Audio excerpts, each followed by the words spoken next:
T-minus 10, 9, 8. The clock is operating. We're underway. Tranquility Base here.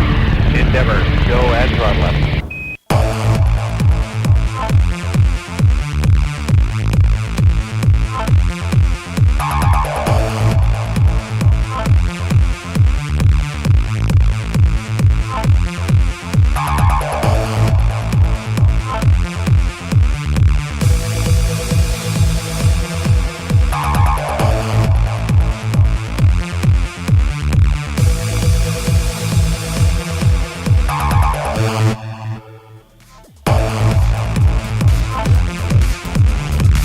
Welcome back, ladies and gentlemen, boys and girls, kids aged 8 to 80. As we are right back here at beautiful Mount Bachelor in Central Oregon, atop the fiery volcano, set to bring you run number 2 of the Ladies Slalom National Championship. Hi, everybody. Boss Hogg alongside Alex Beatty. And an incredibly fast first session here earlier this morning. Lots of attrition on what proved to be an extremely difficult course. Alex, you had a chance to come down at the second run set. What's the difference the girls will see today? Well, boss, a very technical set as this morning, but I think a little bit faster. You know, we see a little more straightness down on the pitchy sections. A couple of undergates there leading to that bottom section, then some tricky combinations as well. Should be some high-flying action this afternoon, boss. Stay tuned, ladies and gentlemen. We've got a barn burner for you, as we will bring down 87 ladies in run number 2 and crown a national champion here for the women's 2015 USCSA Nationals. The 2015 USCSA National Championships are brought to you in part by Patagonia. Their mission, to build the best product, cause no unnecessary harm, and to use business to inspire and implement solutions to the environmental crisis. Learn more at Patagonia.com. Patagonia, proud supporters of the USCSA. And by Reliable Racing. Whether it's Alpine and Nordic ski racing apparel and equipment, hill and event supplies, or sports timing equipment, or just hard-to-find race gear, Reliable Racing is your one-stop shop. Check them out on the web at ReliableRacing.com. And by Twitchell Sportswear, the home of Yeti apparel. When you're facing truly abominable weather, the Yeti has you covered. Check out the complete collection at TwitchellSportswear.com. Proud supporters of the USCSA. Let's take a look at the course conditions here. A beautiful second set here for run number 2 for the ladies. 42 degrees here at the broadcast shack, but in the sun, Alex Beatty, it has to feel 65 or 70, and the snow conditions absolutely perfect here on the Thunderbird run. Mostly sunny skies, moderate wind speeds. We'll start them up at 2,170 meters, dropping to 1985 for 185 vertical meters of fun. 60 gates on this second set. 58 direction changes. And, of course, our chief of race today is John Schemer. Let's take a look at the results after run number 1 here earlier this morning.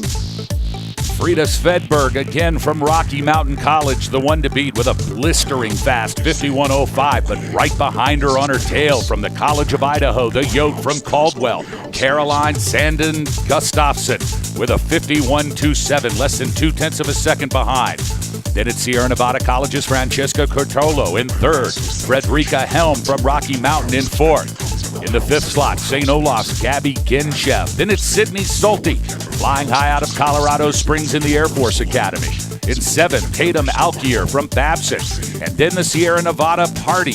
In the last 3 slots of the top 10, Melissa Daniels, Taya Palak, and Emily Lamoureux rounding out your top 10. Anybody's race here in run number 2. Alex Beatty, Svedberg atop, but boy, it is close all the way through, and little Gustafson from COI, she can taste the national championship today. That's right, boss. She will indeed be an asset for the few years that she will attend the College of Idaho. Her team right now sitting in 5th behind Brown in 4th. Of course, Brown losing Natalie Pearl early in the competition today. She was picked by many to take home the gold, but she is out now watching her team perform in this second run. St. Olaf College in 3rd place, being led by Gabby Genshiv, who's right now sitting in 5th. Sierra Nevada in 2nd, almost 2.5 seconds behind Rocky Mountain College, led by the fighting fury of Frida Svedberg. last year's champion in this event. She's looking to double up in both the GS and the slalom this year, boss, and it's going to be a wild ride for her this afternoon. Of course, we take the top 30 fastest racers from the morning session. We reverse their order, and that is the order they'll come down here in run number 2. First out of the box here, it'll be Taylor Manderson from Clarkson, followed by Lika Scott from St. Anselm's. Then we'll see Malin Erickson, Ali Ganesh, McKenna McNabb, Daniela Hemsley, Melk Del Cole, Megan Danielski, Kelsey Sievert, and Sylvie Bertrand, our first 10 racers out of the box.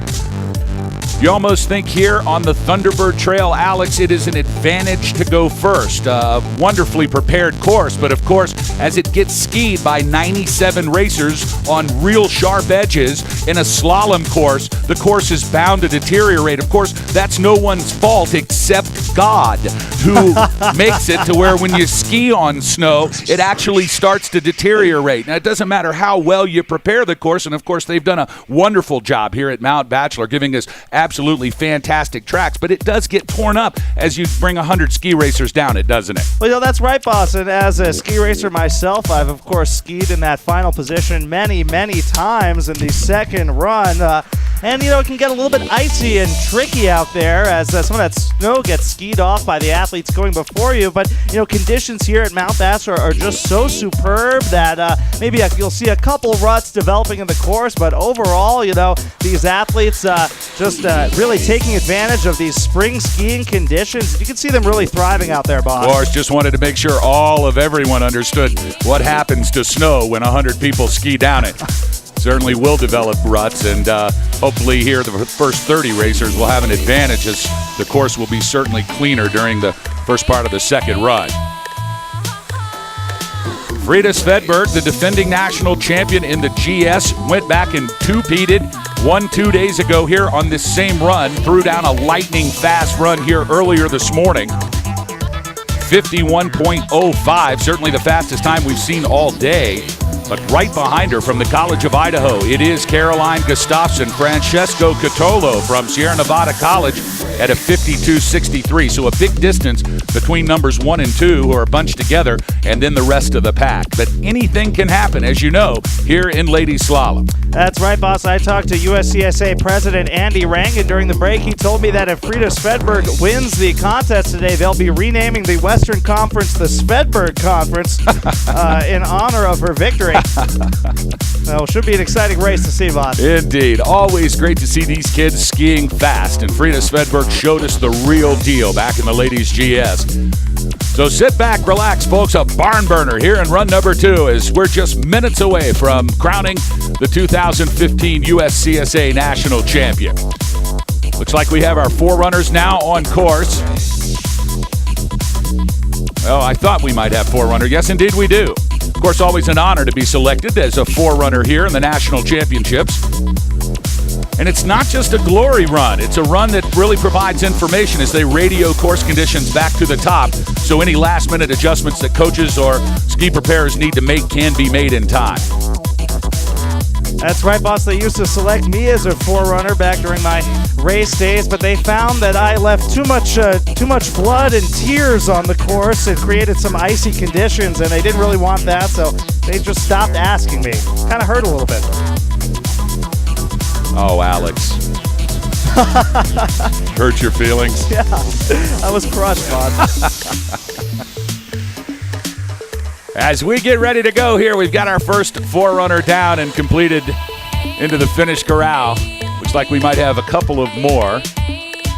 We don't have names. We'd love to announce them, but just know that this is a special time for them.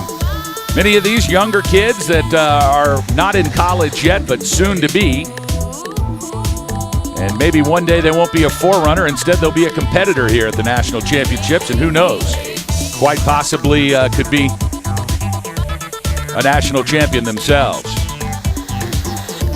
See the dance party now at the start. These racers just getting into it, feeling the flow. Of course, a lot of these racers take dance classes, ballet, exotic, whatever it is to help them prepare for these races.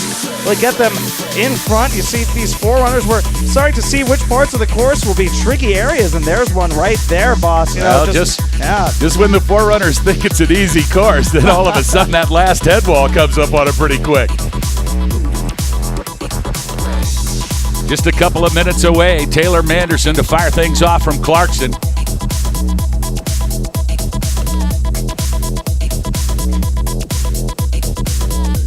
Don't forget, live broadcast coverage all over the USCSA Broadcast Network today. Brad Jay and Mark Oliver over at the men's border and skier cross. You can check that out now on Channel 2 on the Broadcast Network. Then tomorrow, back to all three venues as Jason Albert and Bert Hinckley bring you the call from the Nordic venue. Brad Jay and Mark Oliver back at snowboard for ladies, border cross and skier cross. And yours truly and Alex Beatty right back here at the Alpine venue for exciting men's two-run coverage of their slalom event. So stay tuned right here at broadcast.uscsa.com.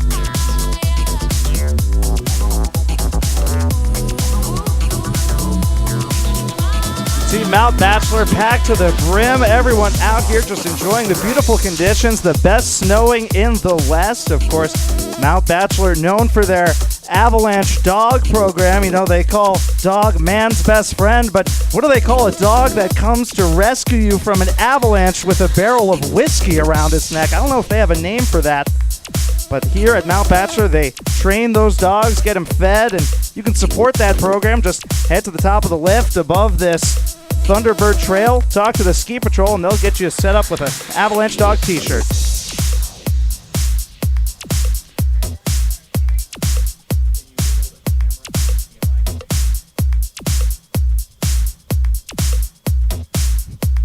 As you can see here at the start shack, lots of people getting ready.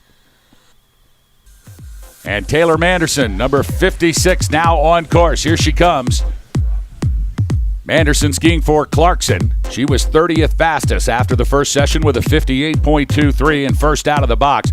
Alex, always a little scary to be the first skier down a new set, isn't it? Definitely, boss. You have no idea what to expect. No teammates there to tell you about how the course is shaping up. But Manderson skiing very well, especially on that very pitchy section there. It's a very turny part, but she really drove that downhill leg into the snow. She's skiing very fast now, boss, and she's really putting on a clinic on how to ski this course. Definitely a very smooth run here for Taylor Manderson.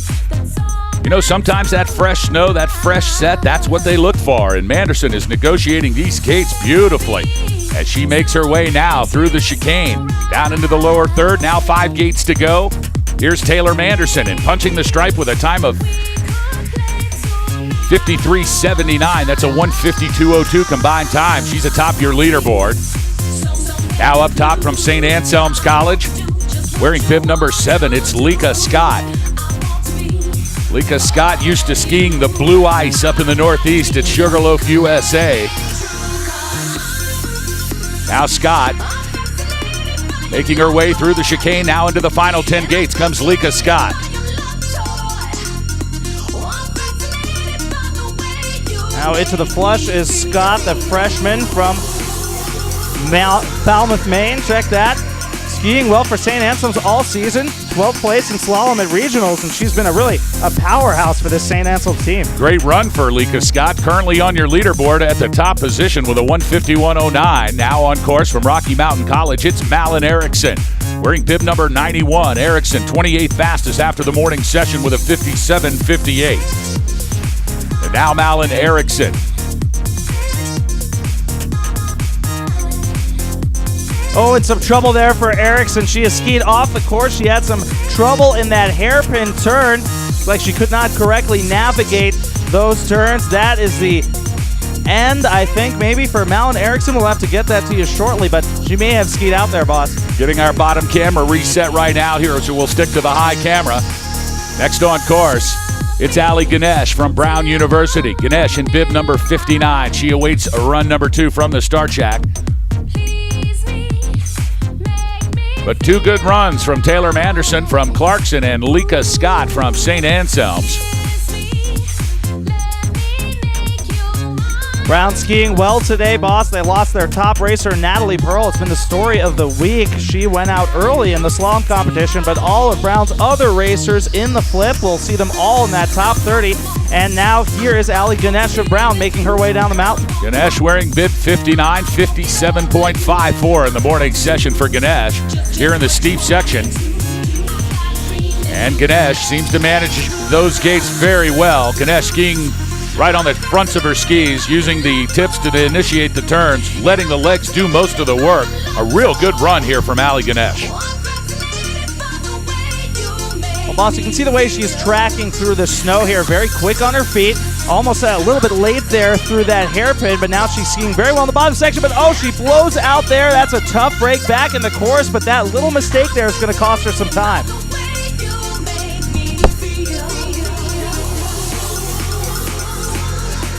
Now it's St. Olaf's McKenna McNabb on course. St. Olaf right now sitting in the third position, but oh, a tough break. Oh, no, sorry, that is Brown University's Ali Ganesh. Sorry about that. She'll finish with a combined time of 1:52.82. Good enough for the third position. Now on course, bib number 72, it's McKenna McNabb from St. Olaf College. McNabb, 26th fastest after the first run at 57.35. And here comes McKenna McNabb. St. Olaf College's McKenna McNabb now making her way into the final four gates. And now McNabb punching the stripe in a time of 51.42. A lightning fast second run for McKenna McNabb. That's the best time of the day already in run number 2. And she'll take the lead with a combined time of 1:48.77. Your new leader from St. Olaf College, it's McKenna McNabb. It's been a storied career for McNabb in these nationals. You can see she knows she had a great run, so our hats go off to her. We'll see her back in the dual panel event later this week. Now on course, Daniela Hemsley from the University of Colorado wearing bib number 26. Hemsley now making her way into the lower third. 15 gates to go for Hemsley.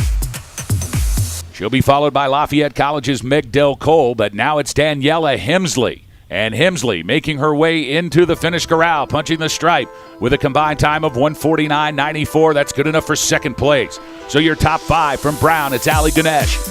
In the 5th slot, Clarkson's Taylor Manderson in 4th. In 3rd, it's Lika Scott from St. Anselm's. Daniela Hemsley in the 2nd position from the University of Colorado. But still your leader from St. Olaf College, it's McKenna McNabb. Now Meg Del Cole from Lafayette. Past the halfway stripe, now into the lower third. Skiing well is Meg Del Cole. She was first out of the box here in run number 1. 24th fastest in the run with a 57.26. Let's see if she can pour it on and take over McKenna McNabb with 5 gates to go. Here comes Meg Del Cole, and now into the corral, it's Del Cole with a combined time of 1:51.42, good enough for 4th. So Manderson, Del Cole, Scott, Hemsley, and McNabb on your leaderboard. Still the fastest 20 to come, including Megan Danielski from St. Olaf College. Danielski wearing bib number 61, skiing well here as she makes it through the halfway mark into the lower third. Letting the skis do all the work, trying to keep the body pointing in a straight line to the finish line while the hips swing back and forth. Shuck and jive is Megan Danielski. Oh, and there she had a little bit of a slip. Now she's back, but back into the flow. It can cost you an enormous amount of time. Let's see how she does. 1:49.42 combined, good enough for second for Megan Danielski from St. Olaf College. That's a great finish, just a testament to how fast she was going there. Had a little bit of trouble coming out of the flush, but she kept it together and finishing strong. St. Olaf looking very good here in the second run, boss.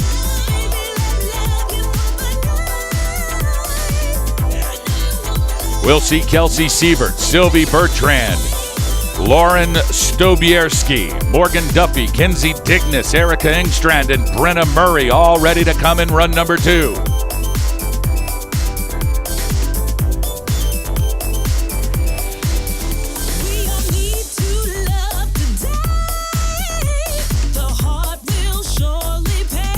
As you can see, the racers radioing back to the top. Course conditions, things they want to check out, direction changes, odd pitch, odd transition. And That's what team racing's all about, Alex Beatty. You can take the first or second racer in your group. They can give the course conditions back to the final racers, which sometimes is quite an advantage. That's right, boss. Still the Genshev sisters yet to come for St. Olaf. They finished in third in this contest last year. You know they'd love to bump it up to second or first this year. Of course, Sierra Nevada and Rocky Mountain standing in the way right now. Their racers still yet to come. So many talented racers here in this flip and in the entire race. You know, we've just seen an incredible display of slalom racing, really putting on a clinic. I know a lot of young racers watching at home saying, you know, that's going to be me in 3 or 4 years here at this beautiful venue for a national championship here on the international stage. And it's really inspiring, I think, boss. Indeed, I totally agree. The best of the best here, all collected in Mount Bachelor. 513 athletes representing schools from coast to coast. All the disciplines covered here: alpine racing, Nordic racing, and free ski and snowboard racing. 5 days of competition. Of course, a great time for you to still come out. Plenty of action left. If you're anywhere near the Central Oregon area, we invite you to beautiful Mount Bachelor. What a fantastic facility this is. And they have laid out the red carpet for the USCSA here this week. Yeah, you know, boss, it's really incredible. You come to some of these venues where they put on, you know, races, and you can see that, you know, some of the people working, they're you know, a little bit bummed out about it. It can be kind of, you know, kind of a fiasco to have so many people here at a ski race, but just the staff here at this incredible mountain, they're just all smiles, and it's been really great to work with them and talk to them this week. Really an incredible facility and incredible staff here at Mount Bachelor. Indeed. All agreements there. Kelsey Sievert wearing bib number 28. She awaits run number 2 at the start shack. Looks like we have a course hold as we get some timing situations corrected, and we will be back to live action momentarily, so stay tuned. Gorgeous, beautiful place here at Mount Bachelor. As you can see on your screen, part of the Three Sisters chain right across from Mount Bachelor.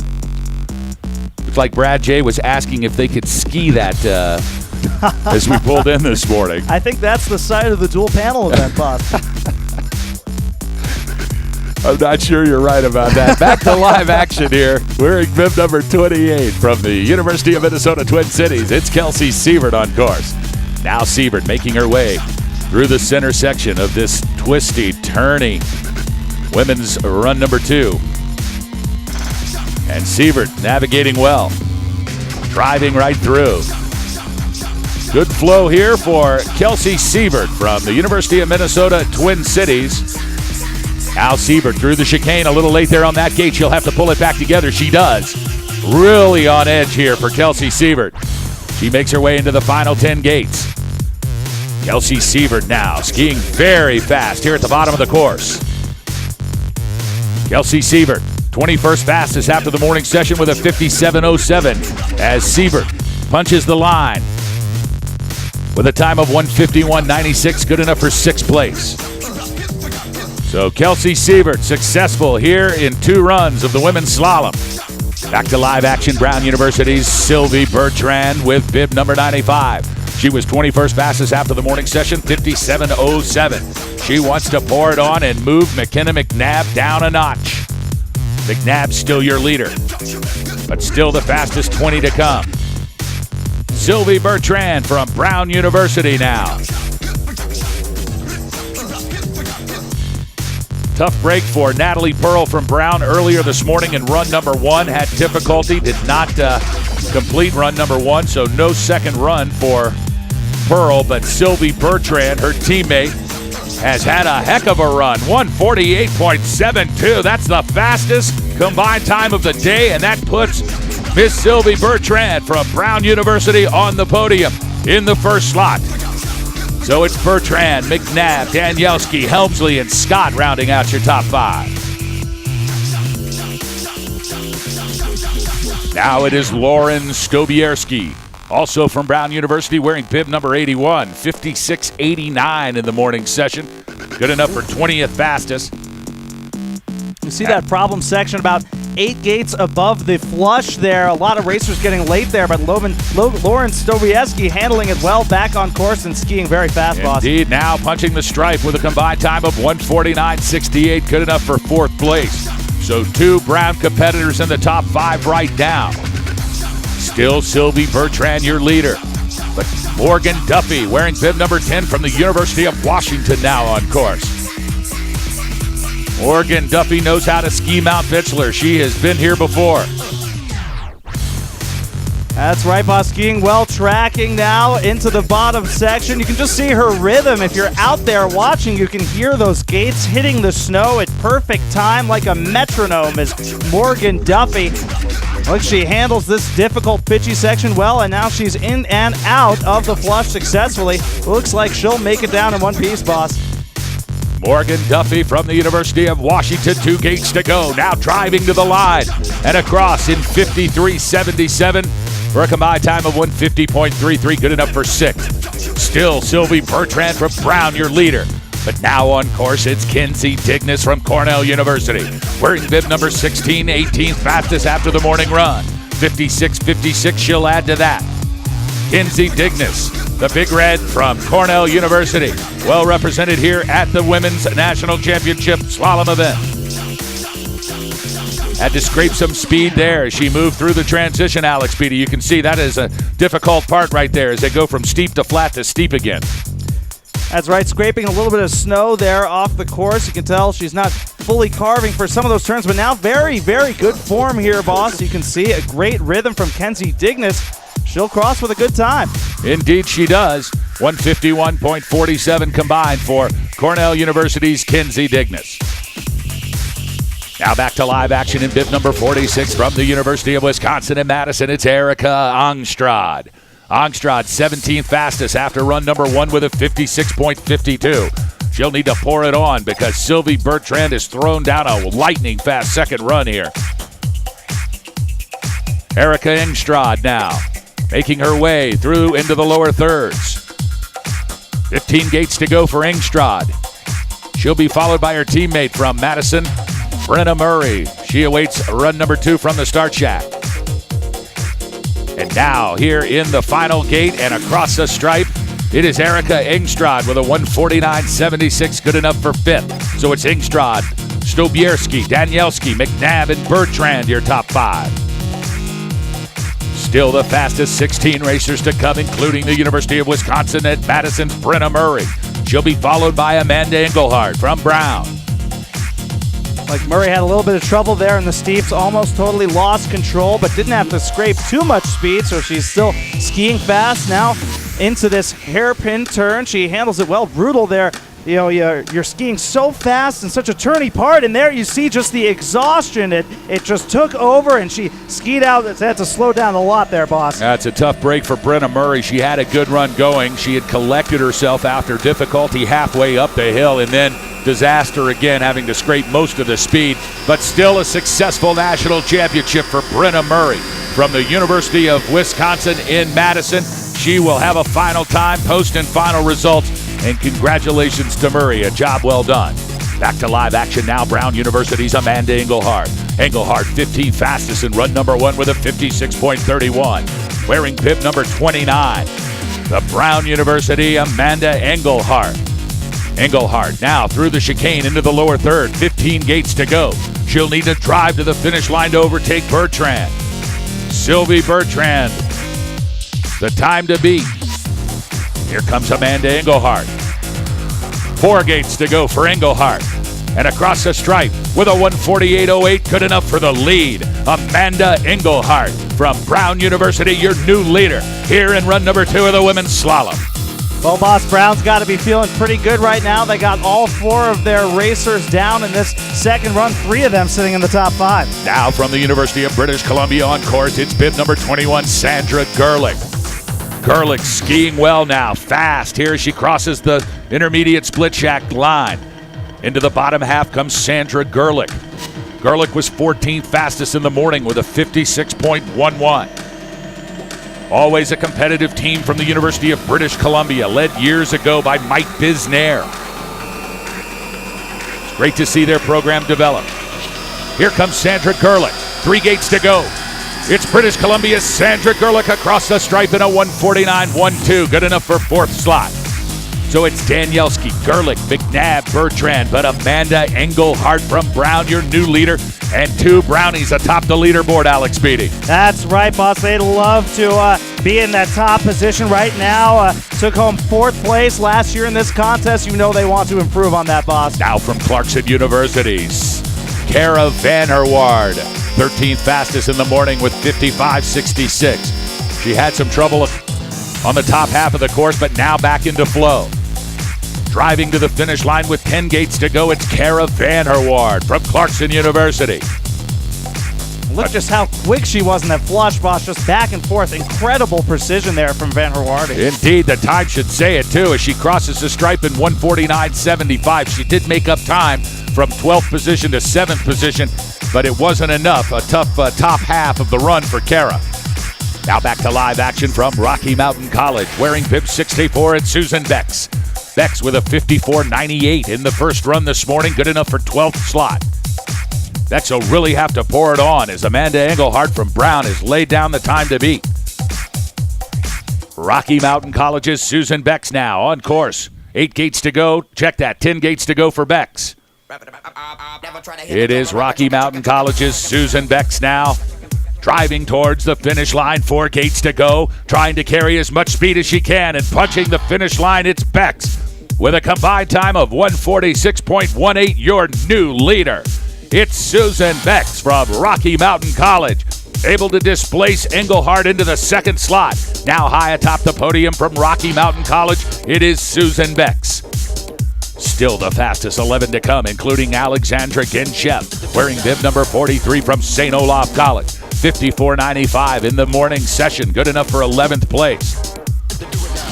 St. Olaf feeling always a competitive Alpine team here at National Championships. This year, no different. Alexandra Genchev now skiing well through the flush.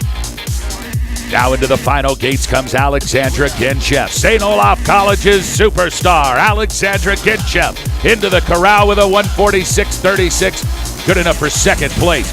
Just 0.2 of a sec behind Susan Bex from Rocky Mountain College. Now the top 10 fastest racers to come from the morning session, including Sierra Nevada College's Emily Lamoureux. The Eagles, extremely competitive every year.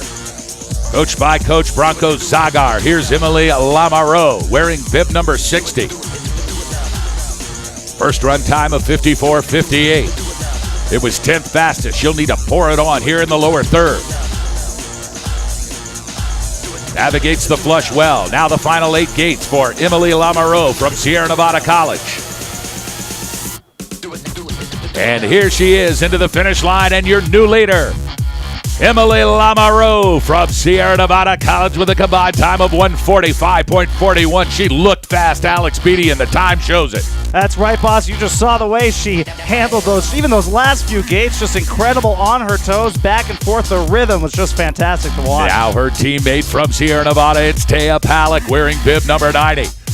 Palak, a precision superstar, loves the slalom race. Skiing well here through the center section, now dropping into the lower third. Taya Palak driving to the finish line. Will it be another Sierra Nevada College party here atop the leaderboard? We'll see. As Taya Palak makes her way into the final 8 gates, letting the skis do all the work back and forth. Here comes Taya Palak and across in a time of 144.46. Your new leader, Taya Palak from Sierra Nevada College, now atop the leaderboard with a combined time of 144.46. So it's Palak, Lamoureux, Bex, Genchev, and Engelhardt in your top 5. Still the fastest 8 to come, including Sierra Nevada's Melissa Daniels. Daniels wearing bib number 38 with a lightning fast 54.19 in the morning session. 8th fastest. She's going to try to put Palak down a notch. It would be a Sierra Nevada party if she was able to do it. Here comes Melissa Daniels. The Eagle from Incline Village, Melissa Daniels. Now into the final flush and the last 8 gates. Here comes Melissa Daniels from Sierra Nevada College, moving well through the last 3 gates and across the stripe with a combined time of 145.49, good enough for 3rd place. But it is a Sierra Nevada College party across the top of the leaderboard It is Taya Palick, your leader. Emily Lamoureux in second. And Melissa Daniels in third. Incredible performance by the Sierra Nevada team. Now back to live action, wearing bib number 24 from Babson College. It's Tatum Alkier. Alkier with a 54.12 in the morning session. Good enough for 7th place. Babson College's Tatum Alkier now on course. She wants to ruin the Eagles' party on the leaderboard. She'll be followed by Sydney Solti from the Air Force Academy coming up next. But there is Tatum Alkier. Alkier through the final flush. Great hip action now from Alkier. And Alkier pushing towards the line, punching the stripe with a 145.99. Only good enough for 4th place. So still Sierra Nevada in the top 3 slots. Taya Palick, your leader. Wearing bib number 2 now, though, from the Air Force Academy, flying high out of Colorado Springs, Colorado, it's Sydney Solti. Solti 6th fastest after the morning session with a 53.56. Now Solti coming through the center section, past the intermediate split shaft. Lots of speed. Look at the speed from Sydney Solti here. As Solti now makes her way through the chicane into the lower third. Solti is skiing well, lightning fast from Sydney Solti. She has cranked it from Mach 3 to Mach 4 for the United States Air Force Academy. Sydney Solti past the final flush, 4 gates to go for Solti. Driving to the line. Will it be enough to take the lead? No, Solti had a tough time at the top of the run. 146.48, good enough for 7th. She looked super fast at the bottom. Still a great run for Sydney Solti from the Air Force Academy. Now on course, bib number 11, it's Gabby Ginchep from St. Olaf's College. 5th fastest after the morning session with a 52.98. She's wearing bib number 11 and driving down this mountain. The Thunderbird Trail poses no threat to Gabby Ginchep from St. Olaf College. Now Ginchep into the lower third, into the final flush. Well done for Gabby Ginchep. Now it's all about how much speed is she carrying down the hill, Alex Beatty. 4 gates to go for Ginchep. St. Olaf College's Gabby Ginchep. She skates across in a 144.31, your new leader, Gabby Ginchep from St. Olaf College. High atop the podium now, here for the women's slalom. Still the fastest 4 to come, including Rocky Mountain College's Fredrika Helm. Fredrika Helm wearing bib number 36, now on course. Helm can taste a national championship here today. It would be her first. Rocky Mountain College's Fredrika Helm, 4th fastest after run number 1 with a 52.86. Oh, and she's wild. She's in the back seat. She was able to collect the incredible skill to recover from that. Still going is Fredrika Helm from Rocky Mountain College as she makes her way into the lower third. 15 gates to go for Fredrika Helm. We'll see how much that cost her. Now she's late again. Oh, she's had to scrape an enormous amount of speed. And she's down on the course. And that's going to be the end of the day for Fredrika Helm. What a tough break for Helm. Alex Beatty, she had a dynamite run going. That's right, boss. You have to wonder if that was that initial mistake there that just kind of threw her off balance a little bit, maybe got in her head for the rest of the run. So a tough break there for Fredrika Helm, boss, and for the Rocky Mountain College team. They're going to really have to battle back to come back from that one. Next racer, the 3rd fastest from Sierra Nevada College, Francesca Curtolo, wearing bib number 8. She's on course. Curtolo can taste gold. She wants it badly for Sierra Nevada College. And she is skiing like she means it. Francesca Curtolo. Lightning fast through the top section now as she gets into the middle. Through that middle side flush, now across the halfway stripe comes Francesca Curtolo. Curtolo now through the chicane into the lower third. 15 gates to go for Curtolo, including the flush. Let's see how she navigates. She's a little behind, but gets through. Now 8 gates to go for Curtolo. Curtolo driving. Driving to the finish comes Francesco Curtolo and punching the stripe with a 144.20, your new leader, Francesca Curtolo from Sierra Nevada College, high atop the leaderboard. So it's Daniels, Lamoureux, Palick, Ginchep, and your new leader, Francesca Curtolo, rounding out your top 5. Still the fastest 2 to come, including the College of Idaho's Caroline Gustafson. Gustafson with a tragedy in the giant slalom. She wants to redeem herself from 2 days ago wearing bib number 6. Coached by Ron Bonneau in Caldwell, Idaho, it is Caroline Sandin Gustafson. Gustafson in the College of Idaho wants gold. They want to bring home a ladies' individual national championship, and this is the skier who can do it. Caroline Sandin Gustafson. Across the halfway mark now into the lower third comes Gustafson. Gustafson driving like a machine in the bottom part of the course. Now into the final flush, it's Gustafson. She's through. 8 gates to go for Caroline Gustafson from the College of Idaho. Will the Yotes take the lead? Can the Yotes win a national championship? Gustafson punches in 1:41.74. Your new leader, it's Caroline Gustafson from the College of Idaho. Now just one racer to go. Will it be enough to overtake Caroline Gustafson? Will Ron Bonneau and the Caldwell Yotes take home gold today? But it's all left up to Frida Svedberg, the speed demon from Rocky Mountain College, the winner of the women's giant slalom. She's on course wearing bib number 18. The fastest time of the morning session, 51:05. It's Frida Svedberg. And Svedberg moving like an oiled gazelle in the top half. Here comes Frida Svedberg, skiing very well. Look at the left to right action, all the ski action. The body completely pointing towards the downhill line while the skis move left to right, but she had a problem. She had a problem. She had to scrape speed. Now she's back on course. Frida Svedberg now out of the second half into the lower third. Here comes Frida Svedberg from Rocky Mountain College. Gustafson waits at the bottom to see if it's enough, but Svedberg moving like a tremendous machine. Here into the final 5 gates. It's Frida Svedberg, and she punches the stripe in a 1:40.41 and steals the victory.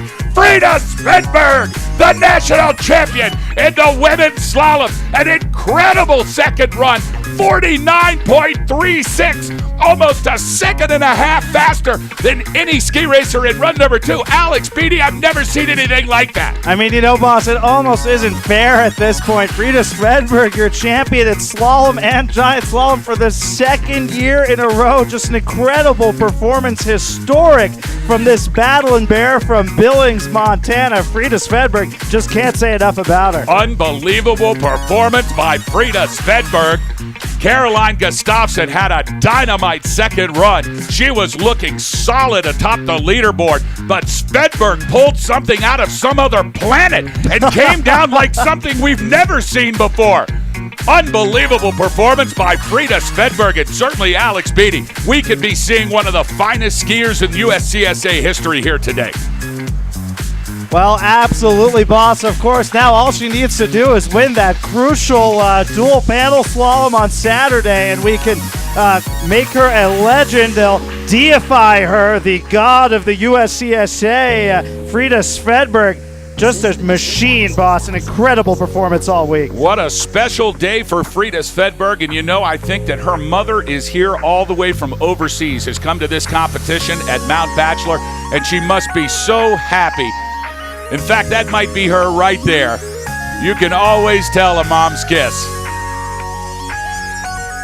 Your 2015 USCSA national champion, it's Frida Svedberg from from Rocky Mountain College. Jerry Wolf has coached a superstar here, and we have seen nothing but absolute excellence out of Frida Svedberg here for the last 2 years. Alex Beatty, impressive stuff. That's right, boss. Still 2 more years yet to come. Only a sophomore from Rocky Mountain College. So we're looking forward to seeing her compete year after year in these events. She's really just been incredible to watch, boss.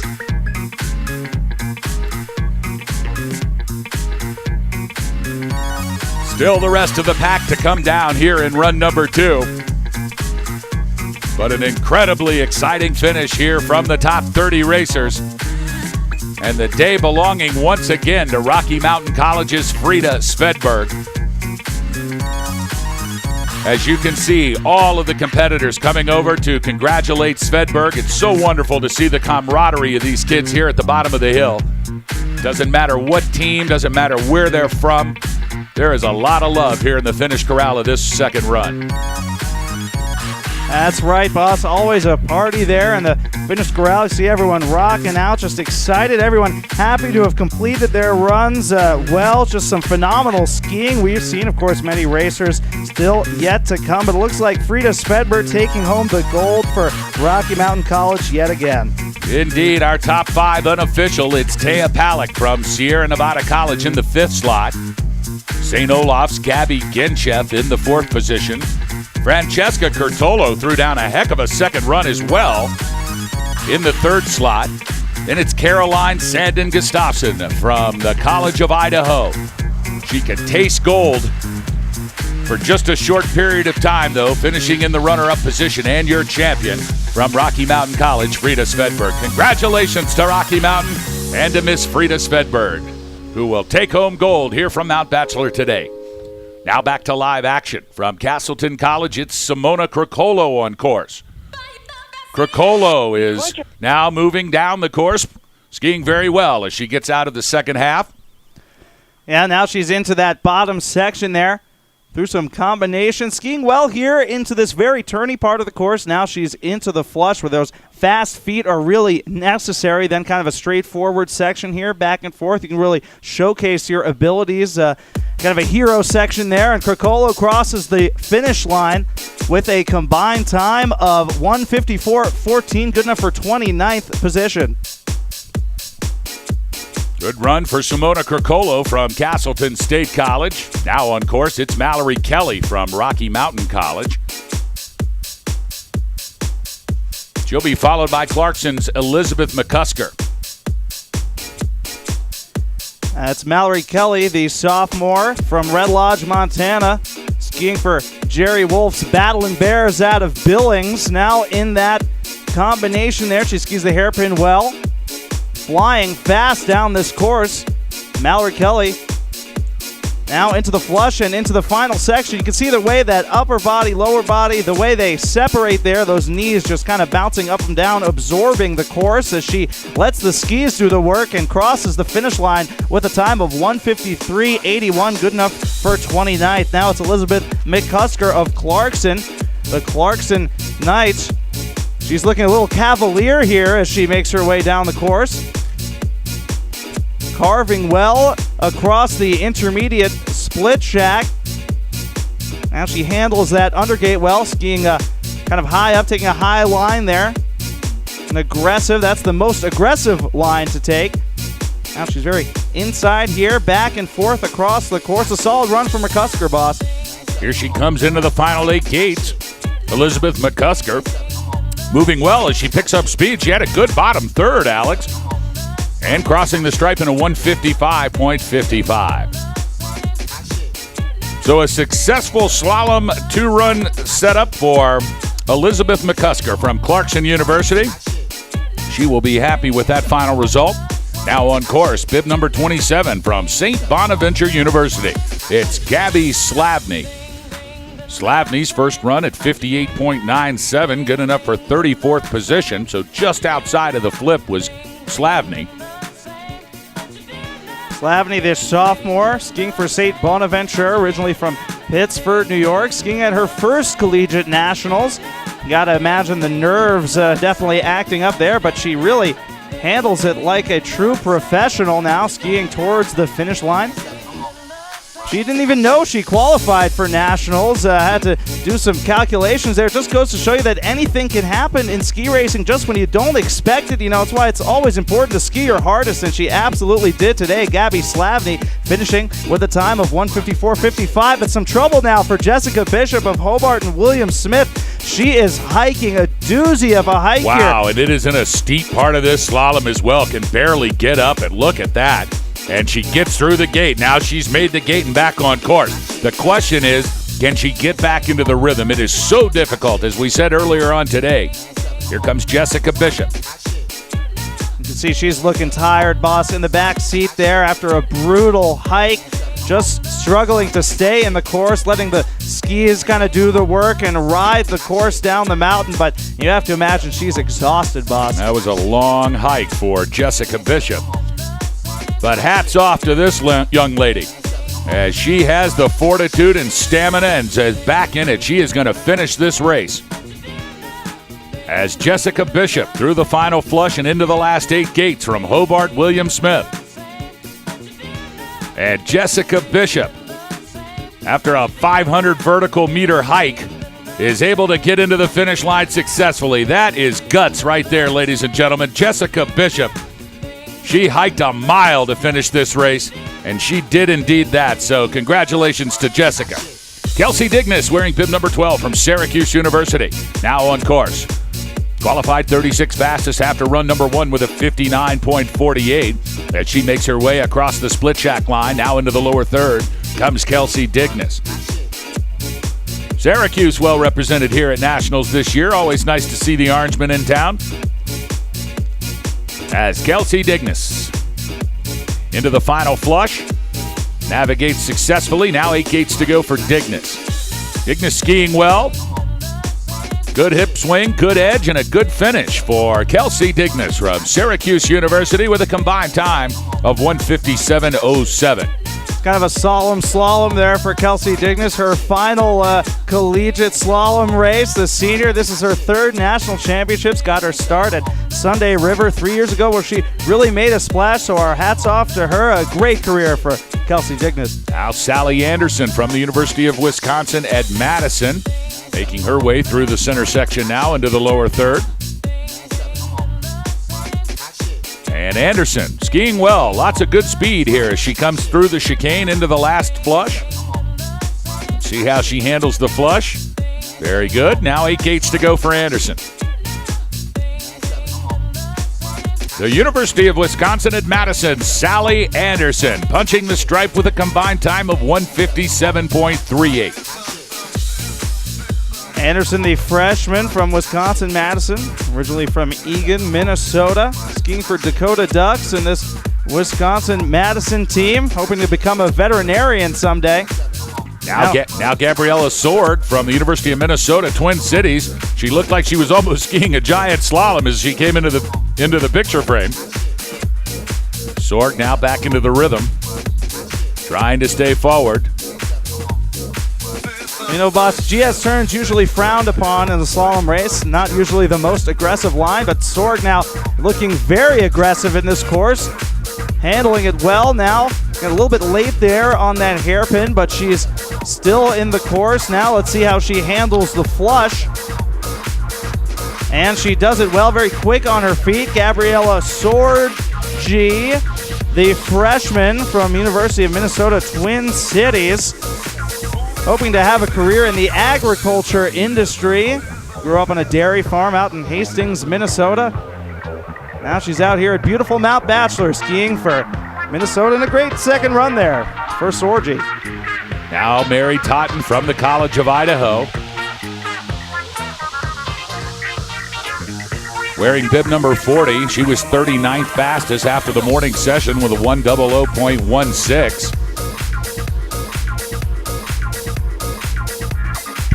Making her way down the lower third into the final flush. Here comes Mary Totten.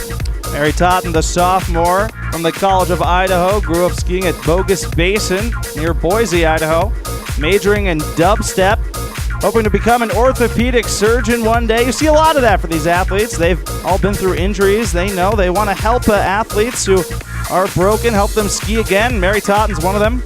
Great second run there from Totten. She finished with a combined time of 1:56.69. Mary Totten, they call her Tater, from the College of Idaho. Now we've got a short hold on the course. Next up from the start shack, Jamie Anderson wearing bib number 5. Anderson qualified 41st fastest after run number 1 with a 1:00.42. She'll be next to come down, and now she's dropped in from the start shack. Looks like we lost Miyu Nakamura there high above the course. She will not finish the run. That's the end of her day. She's made way now for Jamie Anderson of Stanford, skiing strong for the Stanford Trees from Northern California.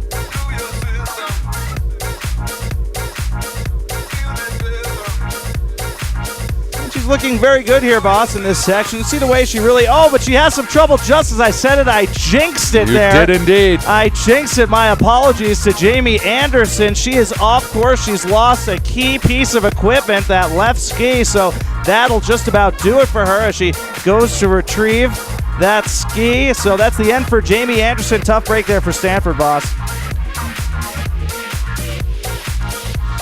Looks like they'll get the gate reset here, and we'll await Megan Joyce from Cornell University at bib 39. She awaits run number 2 high atop this Thunderbird Trail at the start shack.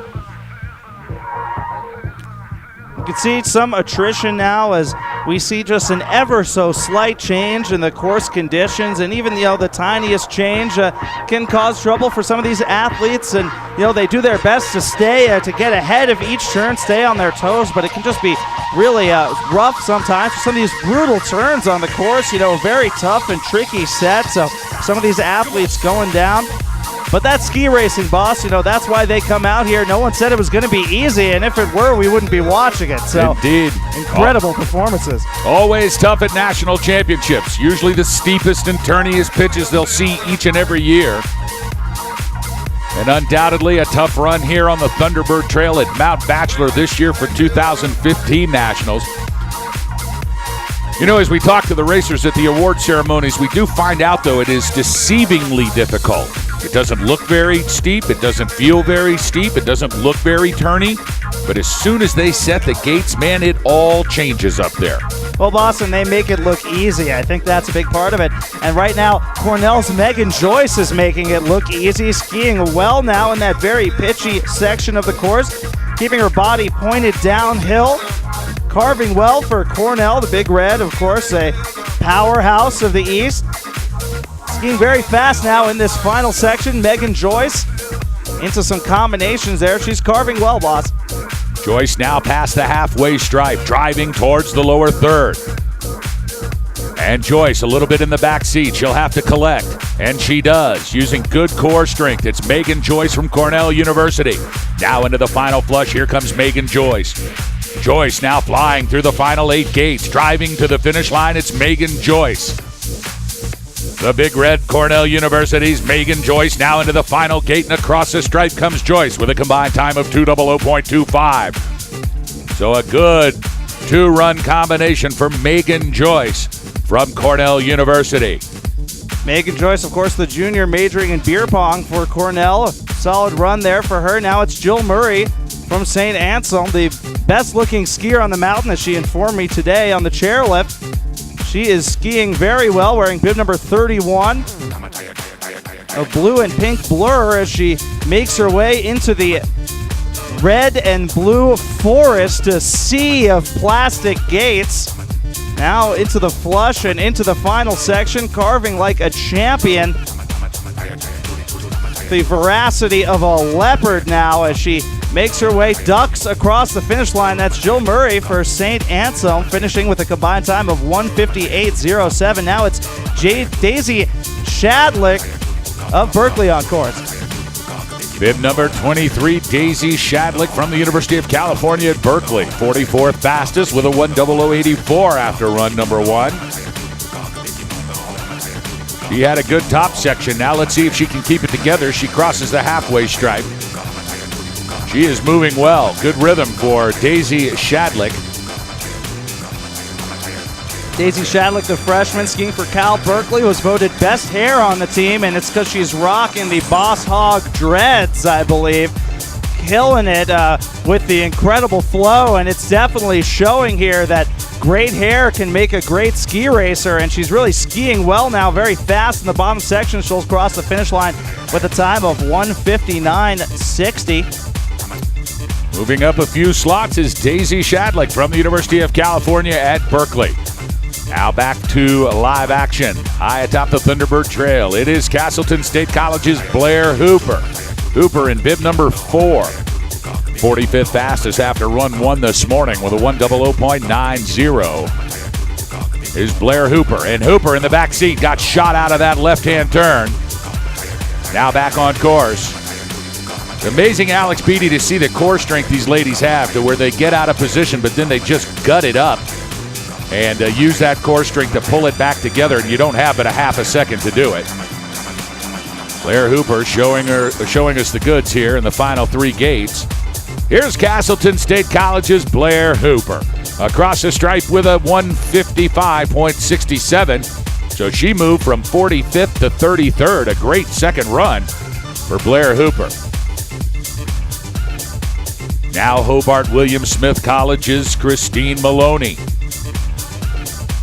Hobart William Smith always with the most optic ski suits of all of college ski racing. That's right, boss. I've heard the fashion police are waiting at the bottom of the trail to apprehend Christine Maloney and the entire Hobart and William Smith team. She's skiing well. She may be able to outrun them here after this run. Now she makes her way into the bottom section, into the flush now, handling it well. Very good back and forth on those legs. You could just see the form there, the power, even after such a long run. She's got a lot of speed there, boss. Should be a very good second run, and it is a 59.60, good for a combined 120.79, good for the 41st position. On course, bib number 57. And it looks like that is Connor Clemens. Yep, there's Connor Clemens right there, also from Hobart William Smith.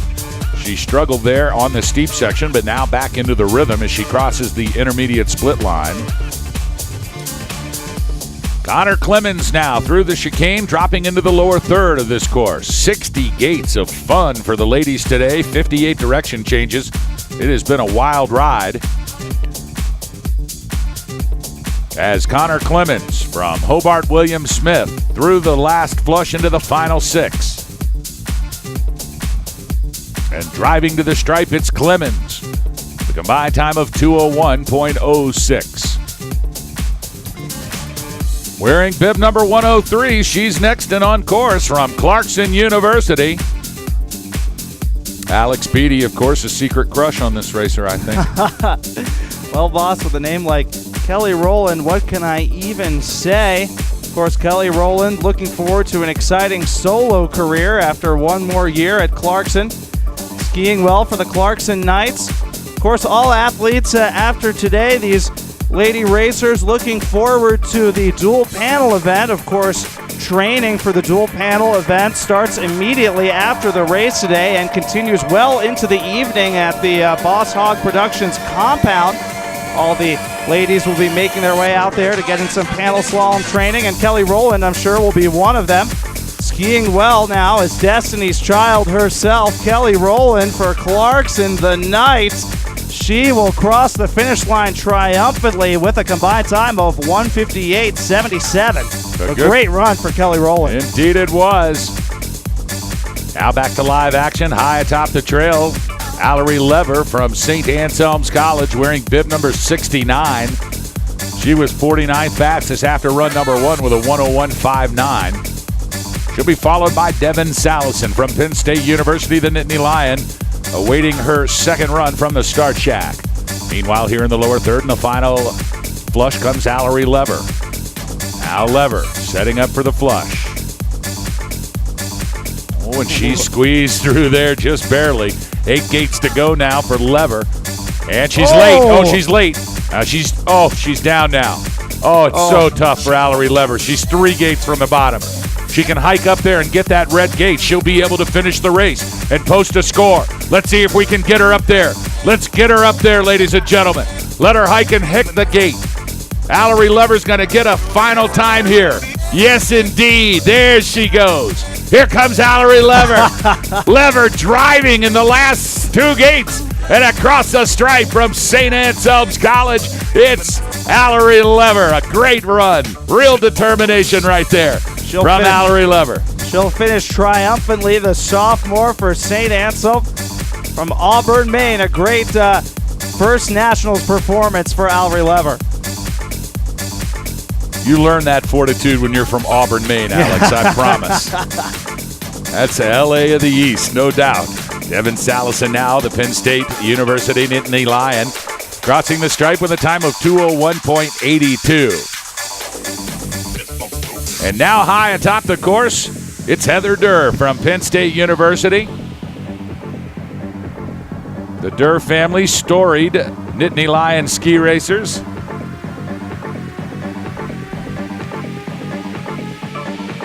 And Durr looking very, very clean here through the top half. Now she makes her way across the center stripe. Now into the lower third comes Heather Durr. Well, no surprises there, boss. She took home the silver medal at the Mid-Atlantic Regional Championships. This Penn State team always been a very strong team. They're first in that Mid-Atlantic region. They come out to nationals every year and absolutely crush it. And Heather Durr has been leading that charge now for a couple years. They call her Granny Hebs, the senior from State College, PA, the Penn State Nittany Lion. Heather Durr finishing with a time of 2:04.15. Always great to see Heather Durr here at the USCSA Nationals. Fantastic story of competitive ski racing her whole life.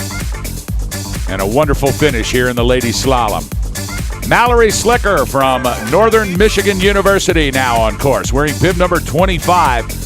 Now, it was reported earlier today that Nick Egan was going to ask Mallory Slicker to marry him at the finish line. He was going to get down on one knee and offer the ring. So we announced that, and sure enough, Egan chickened out. Like he did. He wasn't even there. So Slicker's waiting for him at the bottom. I guess she knew that it was going to happen. Mallory Slicker from Northern Michigan now across the stripe with a time of 2:03.85. It is Mallory Slicker from Northern Michigan. Now, we have to see if we can hold on this for just a second. We have to see if Mallory is going to get the wedding proposal right now from Nick Egan. Yeah, he said he was going to be there. He said he was going to be on one knee. Now, let's see if he's... Look at that. Nick Egan doesn't show again. It's unbelievable. He's chickened out. That's exactly what's happening. Wait a minute. Soon, oh, my word. Look at this, ladies and gentlemen. Look at this on the USCSA Broadcast Network. You never know what's going to happen. Look at the Hawaiian shirt. Mallory Slicker and Nick Egan. Oh, we got to go to the wedding party.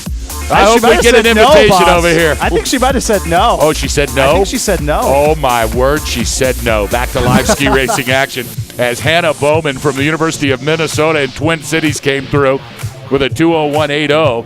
Now it's Anna Mayusi from the Air Force Academy on the course.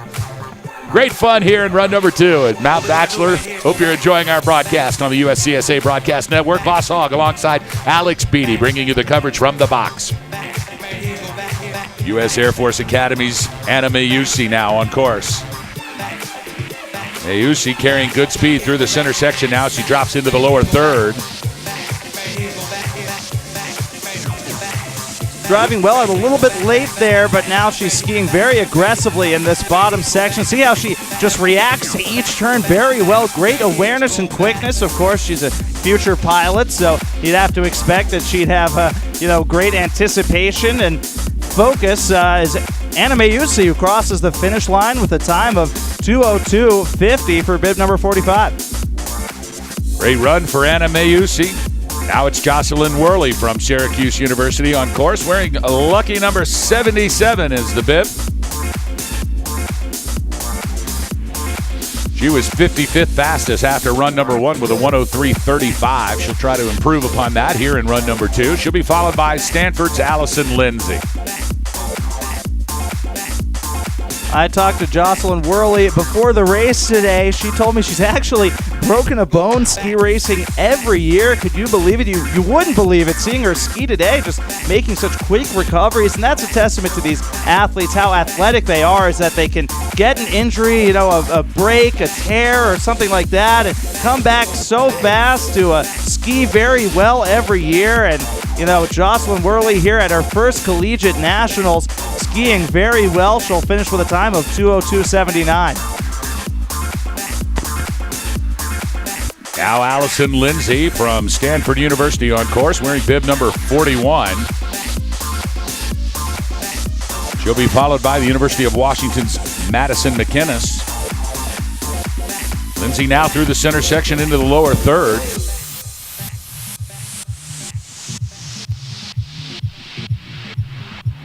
Check that. It is Lindsay Allison. I got that backwards. Well, you know, boss, she's got 2 first names, and as I've mentioned before, that can make it very difficult to ski a course, but she's having no trouble at all, skiing very well for Stanford.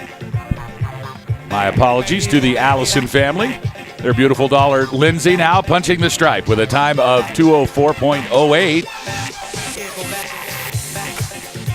So Lindsay Allison with a successful national championship slalom here for the ladies. Now back to live action. Madison McInnes from the University of Washington. Wearing bib number 34, 57th fastest after the morning sesh with a 1:04.02.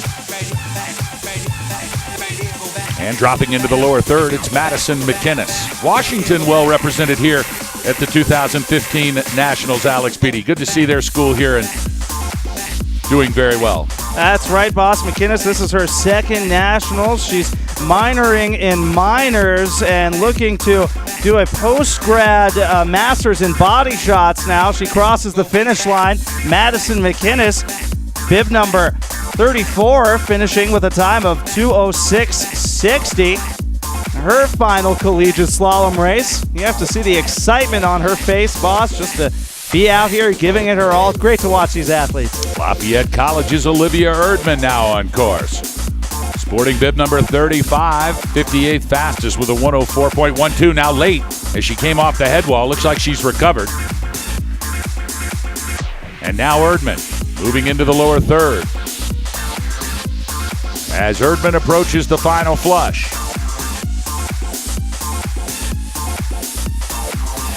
And 8 gates to go for Erdman.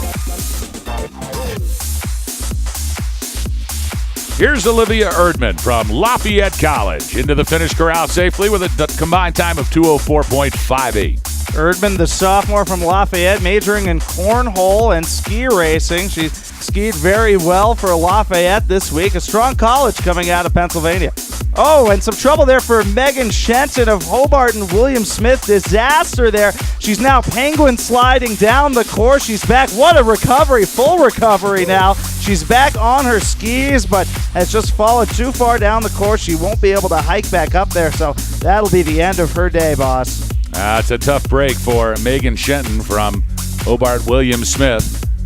But she doesn't look too upset as some of her friends were standing there on the sidelines giving her the love, and she's now just surrounded by it. Well, boss, with a fall like that, I think she earned maybe a 9.6 or a 9.7, an incredible performance. And you could see her teammates there holding up their scores. They have them on big placards there. They held them up. It looked like she averaged about a 9.85, so incredible there. Now back to live action. Allison Kowalski in bib number 55, the Nittany Lion from Penn State University, now on course. 60th fastest after the morning run, 1:04.48. We'll add to that for a combined time. Penn State University's Allison Kowalski.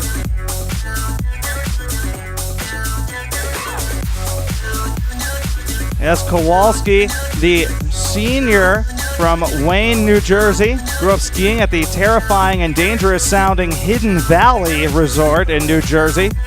Skiing well now in this bottom section, technical part of the course. She carves like a champion now across the finish line. Allison Kowalski, they call her Pocahontas because she can paint with all the colors of the wind. Now, skiing out of the finish corral, she finished with a time of 2:05.62. All her teammates there to congratulate her here after run number 2, Allison Kowalski. A great performance here at the 2015 Nationals. Elise Luce from Castleton College wearing bib number 88, now on course. Past the halfway stripe, now dropping into the lower third is Elise Luce.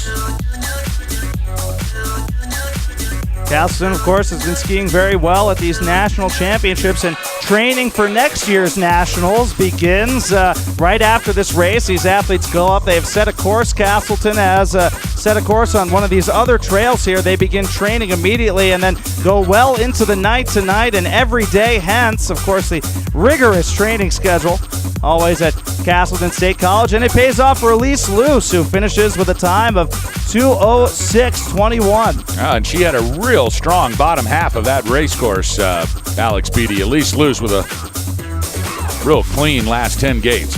Back to live action, St. Anselm's College, Emily Mason wearing bib number 87. 105.04 in run number 1. Good enough for 62nd place. She'll be followed by Lafayette's Sydney Burton, who awaits her second run from the start shack. Now, I caught up with Emily Mason before the race today. I told her I was going to be announcing today's race. She told me, I can't believe you're announcing. I am so much better than you. Better than me at skiing as well, obviously. Maybe she was referring to announcing. I don't know. Right? It's Emily Mason crossing the stripe with a combined time of 2:06.97. So a great second run for St. Anselm's College, Emily Mason. Bib number 47 belongs to Sydney Burton from Lafayette. Burton skiing fast here. The gates just darting out of her way as she makes her way down the course, sporting bib number 47, the freshman from Fairfield, Connecticut. Lafayette, of course, winning their conference this year. And Sydney Burton, a very important part of that team that took home the title. Skiing here at her first collegiate nationals.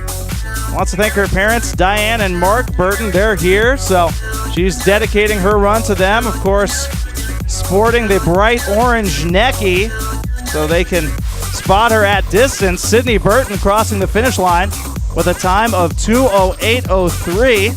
Now it's Kelsey Klingel from the University of Minnesota Twin Cities on course. After her, we'll see Eleanor Tansley from the College of Idaho. Kelsey Klingel from Twin Cities in Minnesota. You may know her brother Chris much better around Christmas time. No, it's Kelsey Klingel, I'm sorry. Klingel across the halfway stripe now, dropping through the chicane into the Widowmaker section. We saw her get a little bit late there, and you can see she's still struggling now, a little bit in the back seat. Just tough to stay in this course today, boss. A very tricky course, but she handles the flush well. You can see her technique, is not on trial here. She's a very strong competitor, but just got a little tired in that steep section, and she'll finish very strong, boss. Total time of 2:08.33 for Kelsey Klingel from the University of Minnesota Twin Cities. Well represented here this year at Nationals. I think it's 75 degrees warmer in Mount Bachelor, Oregon than it is in Twin Cities, Minnesota. And a tough break here for Eleanor Tansley from the College of Idaho. She clipped a gate. And you wonder why they wear the shin guards, folks. That's exactly why they wear them, right there. Of course, Brad J. had never seen shin guards over at the snowboard venue yesterday. He thought somebody was playing soccer high atop the mountain here at Mount Bachelor. So a tough break for the College of Idaho as they had some good team times coming in. We'll have to see if Ron Bonneau can string four together there, because he is looking for a podium in the team competition undoubtedly, and that is a tough break as Eleanor Tansley is done for the day. Rachel Urban from the University of Washington next to come down wearing bib number 63 as they clean up the course here, get reset. They'll let her go momentarily.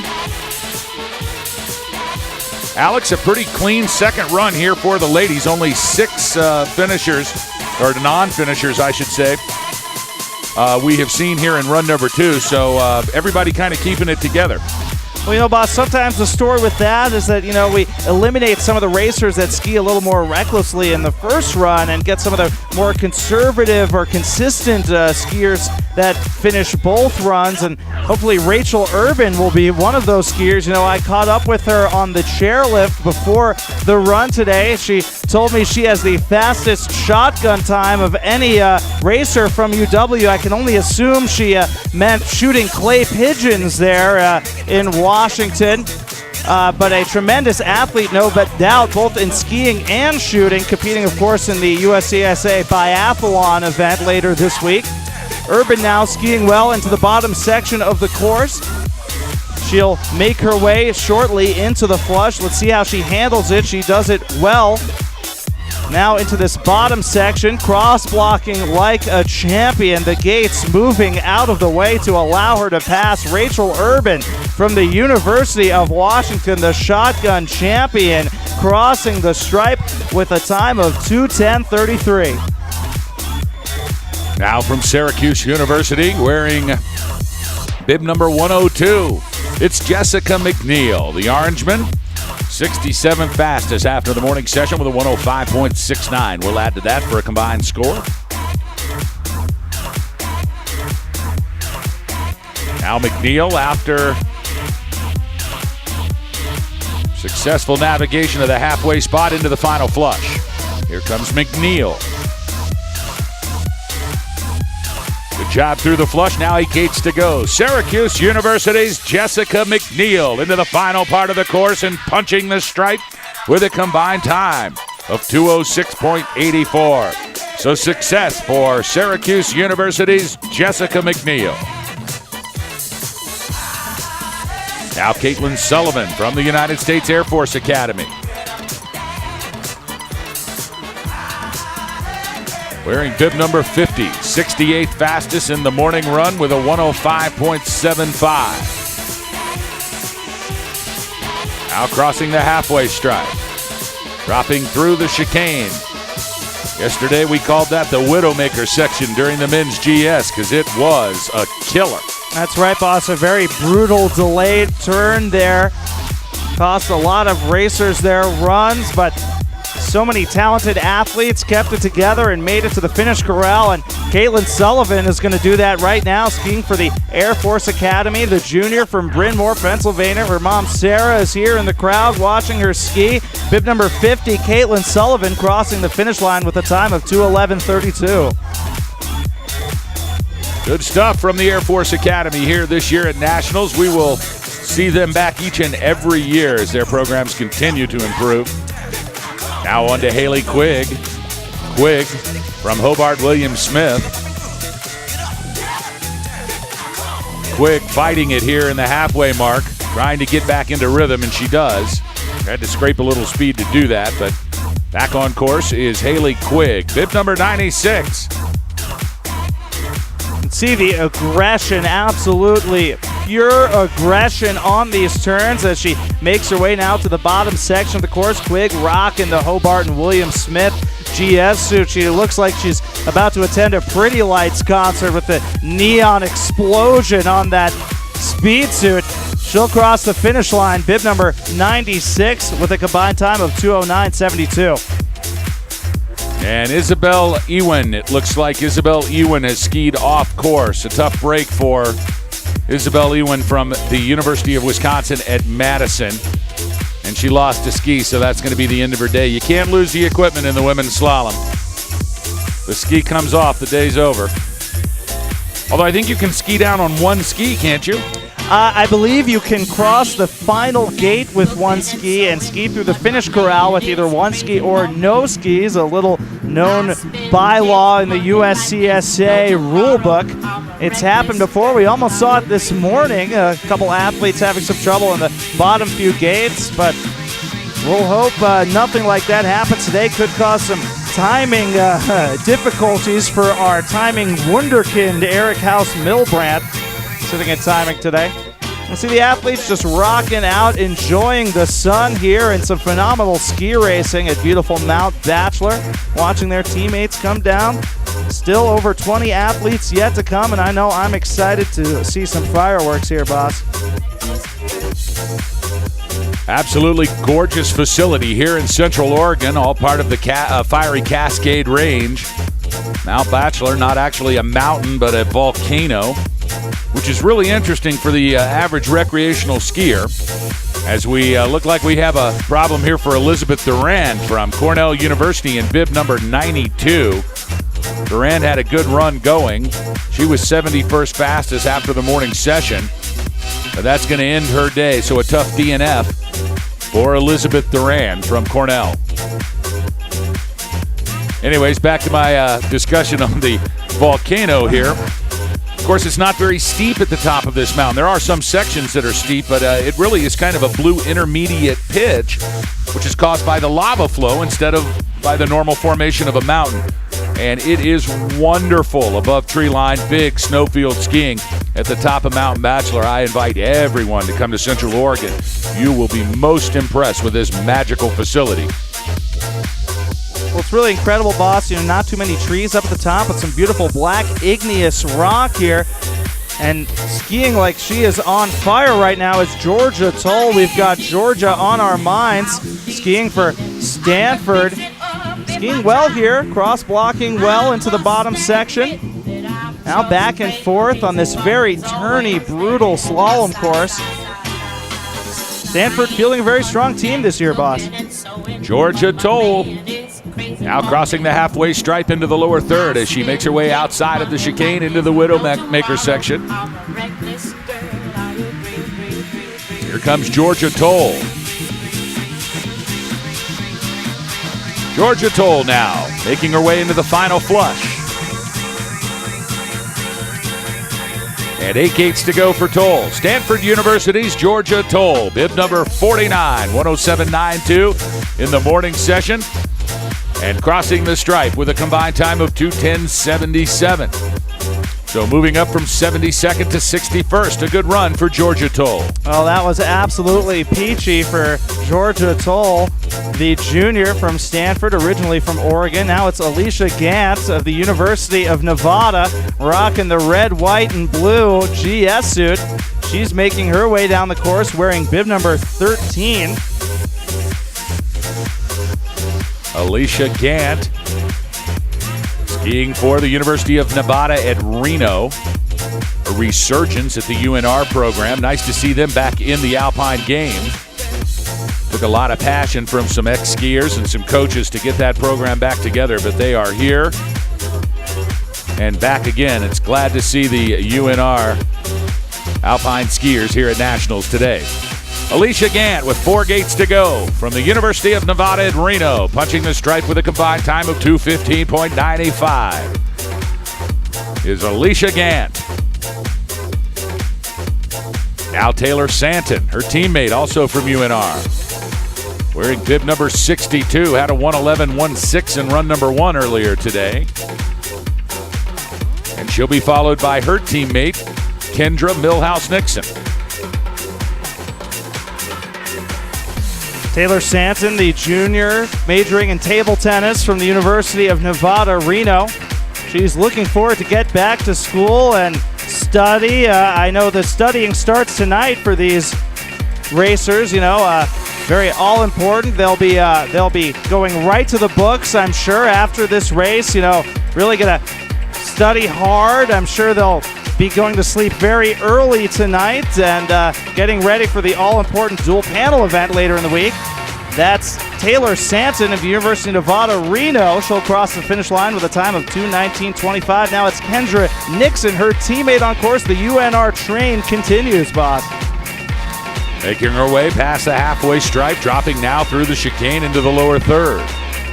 It's Kendra Nixon from the University of Nevada at Reno.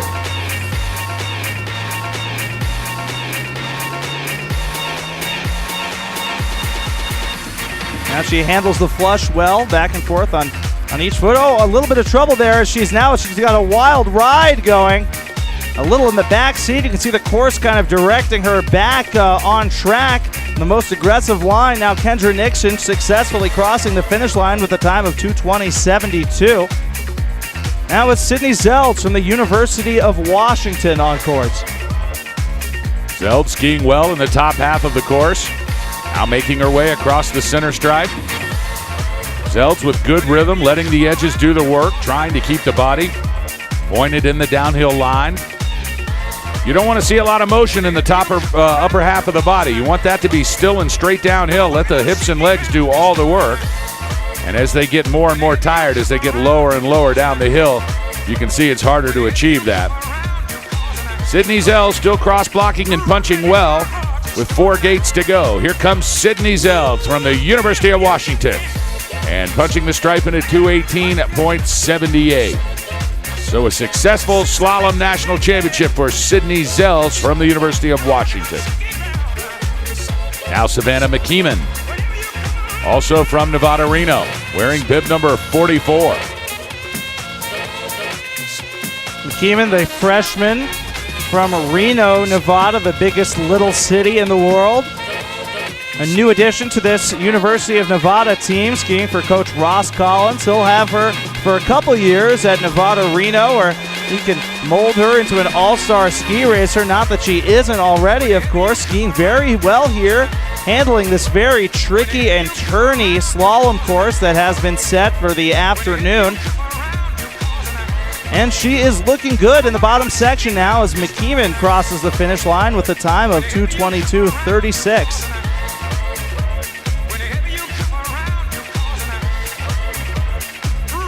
Now Megan McMahon from the University of Wisconsin in Madison on course. She'll be followed by Lafayette's Rebecca Sharp.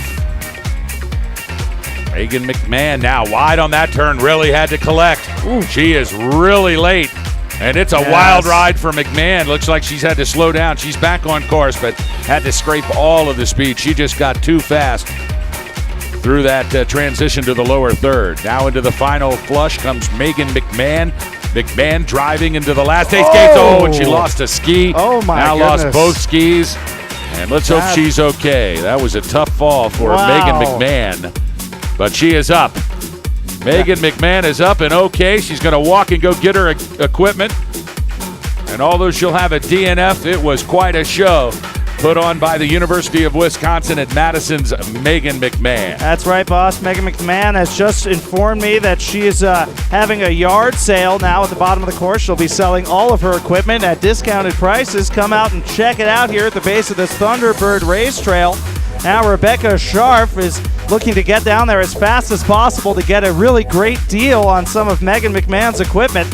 She's skiing well into the bottom section. Now cross-blocking like a champion into the flush, taking kind of a conservative line there through the flush. We saw those skis kind of moving at angle, really want them just kind of to go back and forth in the course, but she is skiing well, wearing bib number 70, Rebecca Sharp of Lafayette, crossing the finish line with a time of 2:26.03. Good run for Rebecca Sharp from Lafayette College. Now back to live action here, wearing bib number 68. It's Rebecca Stodgel. She had to hike earlier today to earn this second run. She worked for this one. Now we hope she has a good one. Castleton State College's Rebecca Stodgel making her way through the chicane. Now into the lower third and the final flush.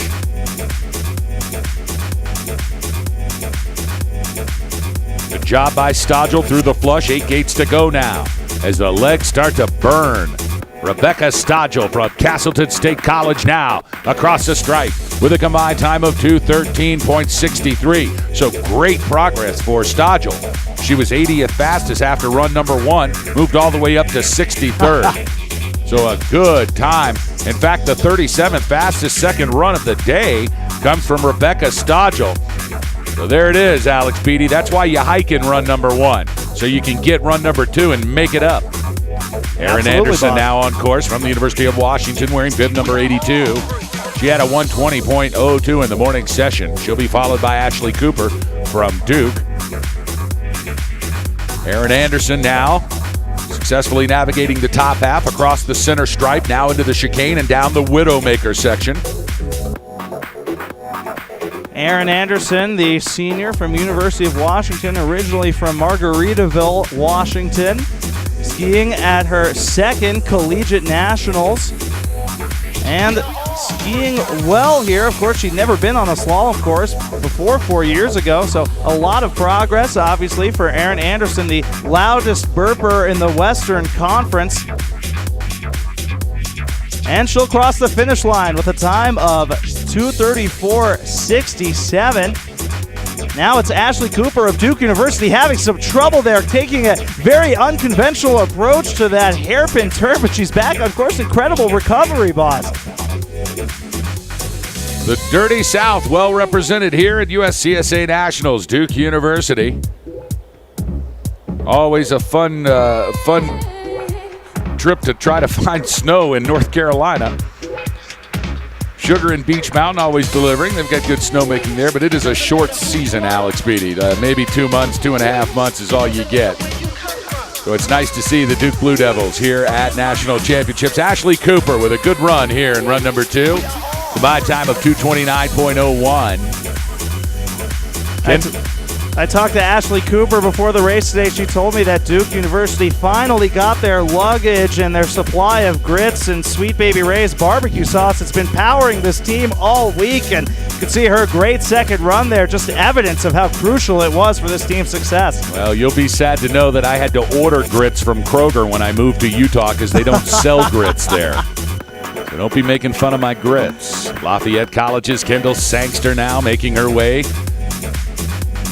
down into the lower third. She qualified 83rd fastest after run number 1 with a 121.24. Wearing bib number 100 is Kendall Sangster from Lafayette College. Now through the flush comes Sangster. Had to slow right down for the flush, but now the final 8 gates, and she should be safely home. You can see her legs absorbing some of the ruts that are developing in the course. She handles it well. Kendall Sangster now crossing the finish line with a time of 2:39.73. Next, we'll see the Air Force Academy's Ashley McInerney come down. Oh, in some trouble there for Kendall Sangster. She is down in the finish corral. An unbelievable turn of events. Just brutal conditions there. Unspeakably bad she's conditions. trying to get up, but she's back into the fence again. Oh, she's my back goodness. in the Just fence some trouble there. Oh, we hope that she is okay, and she is. Okay. She will finish the finish corral. Kendall Sangster now of Lafayette. Finally skiing, making her way out of there. Great to see her in one piece, Good boss. job, Kendall Sangster. Now back to live action, flying high out of Colorado Springs from the Air Force Academy. It's Ashley McInerney wearing bib number 74. Ashley, 84th fastest after run 1 with a 123.13. As she makes her way now through into the lower third across the stripe. Having to scrape some speed here, just trying to navigate through this Widowmaker section so she can reach the final flush. McInerney, the freshman from the Air Force Academy, looking forward to a career of fighter piloting. A technical job, and she's a technical ski racer, preferring the slalom event, as you can see. Handling it well now into the bottom section. About 8 gates to go now for McInerney of the Air Force Academy. Having some trouble there, but she's back, taking an aggressive line now as she'll pole plant her way across the finish, skating to a solid second run is Ashley McInerney, a time of 2:47.62. Still 3 racers to come down from the top. We'll see Sydney Tower, Laura Post, and Casey Abraham. So Air Force Academy, St. Olaf, and Clarkson fielding our last 3 skiers, but now it is Sydney Tower from the Air Force Academy. You know, we talked about this yesterday, Alex Beatty, how difficult it is to be involved in a military academy and all of the pressures and requirements that come along with that college experience, and then to lay a competitive sport on top of that and all of the training and time and sacrifice and dedication required for that. These kids really, really earn respect having to balance both of those duties at the same time. Well, boss, it takes focus, and you can see Sydney Tower had the focus there to know that she missed the second gate of that hairpin, but she is now back on the course, hoping to successfully navigate the final 30 gates of the course. Now she's skiing strong, hoping to pick up some speed now into the lower section, but just very difficult after a hike like that, you know, just to keep the body focused and energized, with still so much of this very tricky course yet to come. Well, now she makes her way into the lower third, down the last steep pitch here. She'll be to the flush soon. Sydney Tower from the United States Air Force Academy. 12 gates to go for Tower. She makes it through the flush. Now the final 8. So rewarded after a long hike for Sydney Tower is a final time at the 2015 USCSA National Championship. She will make the result sheet. Flying high is Sydney Tower. And a good job for Tower with a combined time of 2:57.40. Now Laura Post dropping in from the top. Here comes Post from St. Olaf College. And a wild ride here at the top for Laura Post. She has held on, though, through the steep section. So hard work for Laura Post at St. Olaf's College. And now making her way down to the center stripe. A good run for Post here. Fast skier.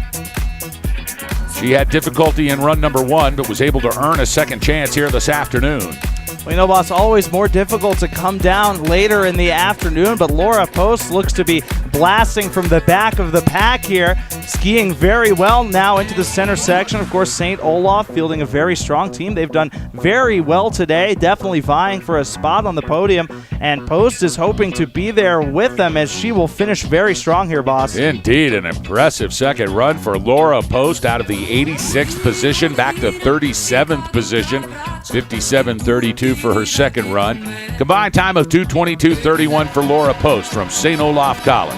I talked to Laura Post before the race today. She told me she was going to picture her husband, Patrick Gunal, eating an apple strudel. Just going to have that image in her mind throughout her run today. You can see it really helped her with that second run. I think it may have propelled her to such a fast time. Casey Abraham now on course from Clarkson, bib number 76, our final lady racer here in run number 2 from the Thunderbird Trail. Boss Ogg and Alex Beatty bringing you the call.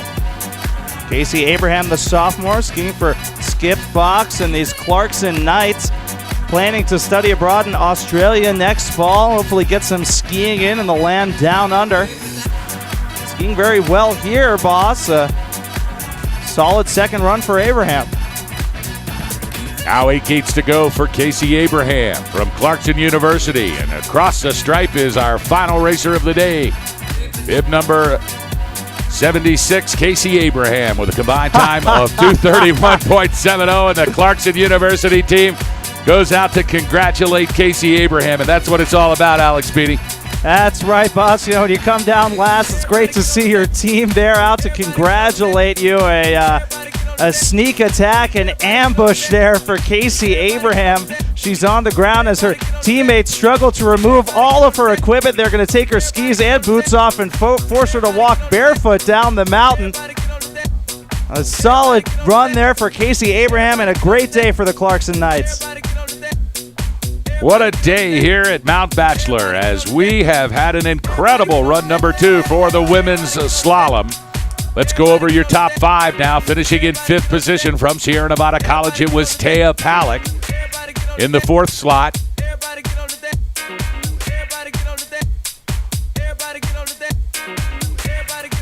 In the fourth slot from St. Olaf College, it's Gabby Ginchef wearing bib number 11. In 3rd from Sierra Nevada College, Francisco Curtolo. The runner-up in the women's slalom this afternoon from the College of Idaho, Caroline Sandin Gustafson. But the day belongs once again, to the superstar from Rocky Mountain College, Frida Svedberg, laying down the fastest first run time of 51:05, the fastest second run time of 49:36. And when you're the fastest in both runs, you are the winner. And Frida Svedberg in an impressive performance here this afternoon, winning back-to-back national championships. The GS she won 2 days ago and repeats the feat here again today in the women's slalom. So congratulations to Rocky Mountain College's Frida Svedberg, your 2015 USCSA Women's Slalom National Champion. Alex, a great day of ski racing. We'll be back with more. The guys take action in the slalom tomorrow, right at 9:30 a.m. Nils Hoogboom back on course. We'll see Jaka Yazbak in Viking Rolled. But will Finlay Nielsen do what Frida Svedberg has done? They call him the technician. GS isn't his best race. Slalom is. He could come back and we could see again the same thing we saw from Frida Svedberg today. That's right, boss. Last year's slalom silver medalist looking to sweep this week's event. All eyes are on Finlay Nielsen, to be sure. I know mine are, and we'll bring you all the action here live tomorrow morning. Hope you'll tune in for that right now. Move over to Channel 2 on the USCSA Broadcast Network. Brad Jay and Mark Oliver bringing you the live coverage of the men's skier cross and border cross happening right here at Mount Bachelor. And then we'll be back with you tomorrow morning, 9:30 a.m. start here on Channel 1 for the men's slalom run number 1. That's going to do it here from Mount Bachelor. On behalf of all of the broadcast team, Weston Fuller on our high camera, Matt Mastrantano on our low camera, our studio director and tech guru Alan Price, my partner Alex Beatty. This is Boss Hog saying so long, everybody.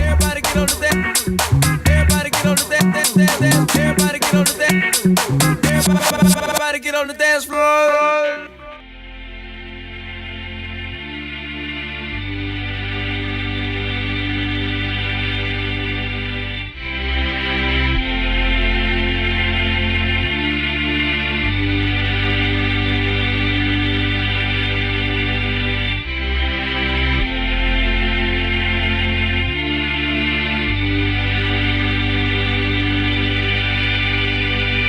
See, I wrote down on a burning wall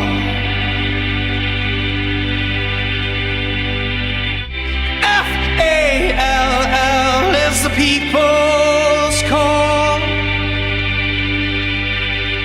Let the world gather round. Say, what have you just found? Is it something I could drown in the water?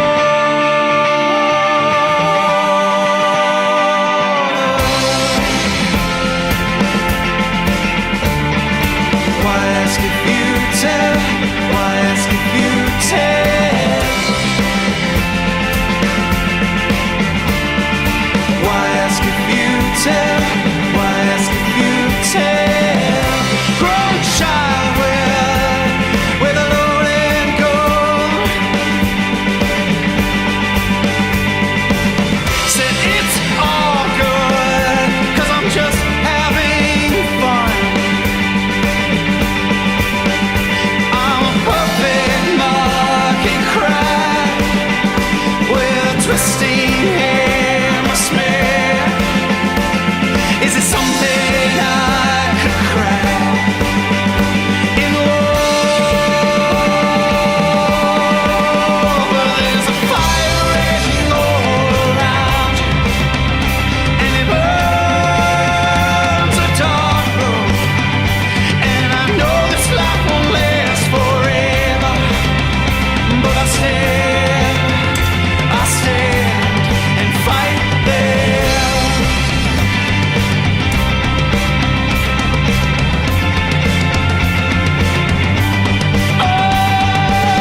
Tell my mother that I never had a reason. Tell my father that I never made it far. And I'm tightly holding on to the last great hope that I might be on my way to much more lovely time. But there's a fire raging all around you, and it burns a dark room. And I know this life won't last forever, but I'll stand and fight there.